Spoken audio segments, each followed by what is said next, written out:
आप सभी का इस प्रोग्राम में स्वागत है। आज हम सर अरुण तिर्की से मिलने जा रहे हैं। उनसे हम कुछ बातें करेंगे। सर, जब भी मैं आपको देखता हूं, आप हमेशा एक्टिव रहते हैं। आपसे मेरा सवाल है कि आप अपने आप को कैसे देखते हैं आज की परिस्थिति में? मेरा जीवन अमूल्य है।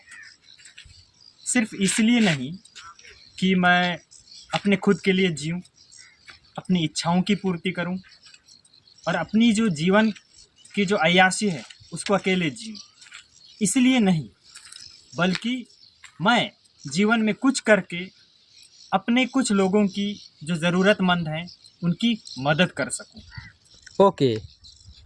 हाँ, मेरा ये सोच है कि मैं आप सभी से मिलकर बनता हूँ और जब भी मेरे कोई भी एक स्टूडेंट अगर चोट खाए तो वो दर्द मुझे होता है और आपकी खुशी में मुझे खुशी मिलती है।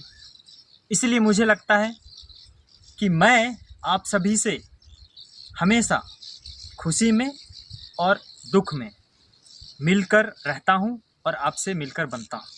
सर, आपका फेवरेट वर्क क्या है और आप क्या क्या करते हैं? मुझे सीखना पसंद है और सीखने के बाद लोगों को सिखाना पसंद है। मैं सामाजिक काम जो है वो बहुत पसंद करता हूँ और मैं शिक्षा के क्षेत्र में लोगों की मदद करता हूँ और यही मेरा सबसे ज़्यादा पसंदीदा चीज़ है।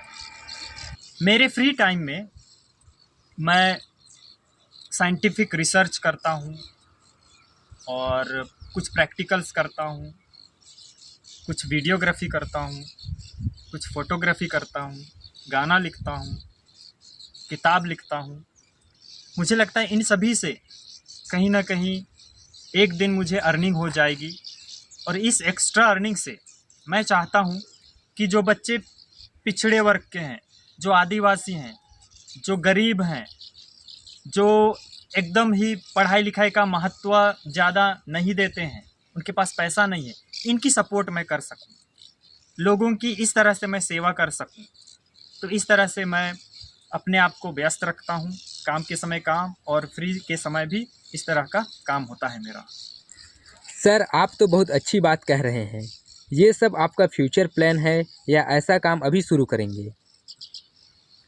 मैं शिक्षा का काम शुरू कर चुका हूँ और मैं उस दौर से गुज़र रहा हूँ जहाँ बच्चों के लिए किताब की ज़रूरत होती है, पेन की ज़रूरत होती है, उनके यूनिफॉर्म की ज़रूरत होती है और उनके नोटबुक्स या फिर और भी खर्चे हैं उनको देखना पड़ता है। मैं ऐसे गरीब बच्चों के लिए कुछ देना चाहता हूँ और मैं परेशानी से गुज़र रहा हूँ और इनकी पढ़ाई अच्छी हो ये मैं चाहता हूँ। फ़िलहाल मेरे पास 5 बच्चे हैं और उनको मैं बहुत ही ज़िम्मेदारी से पढ़ा रहा हूँ और फ़िलहाल तो मेरा प्लान है कि वो लोग 10वीं पास कर लें और उसके बाद अगर मेरे पास कुछ अर्निंग होगी, एक्स्ट्रा इनकम होगा तो मैं उनको 12वीं तक पढ़ाने की सोचा हूँ और जैसे जैसे परिस्थिति होती है वैसे ये प्लानिंग होगा और फ़िलहाल तो मैं यहीं से काम शुरू किया हूँ और जो आने वाला दिन है वो बताएगा कि क्या होना है। ये एक्सपेरिमेंटल बेस पे चल रहा है कि कैसे इस तरह के बच्चों को पढ़ाया जा सके या इस तरह के जो परिस्थिति हैं उनको कैसे डील किया जा सके, हमारी अर्निंग क्या होगी, उनको उनकी जो फैसिलिटी है वो कैसे दे पाऊँगा, ये मैं देख रहा हूँ। तो काम शुरू हो चुका है। सर, आप सारे स्टूडेंट्स के लिए क्या मैसेज देना चाहेंगे?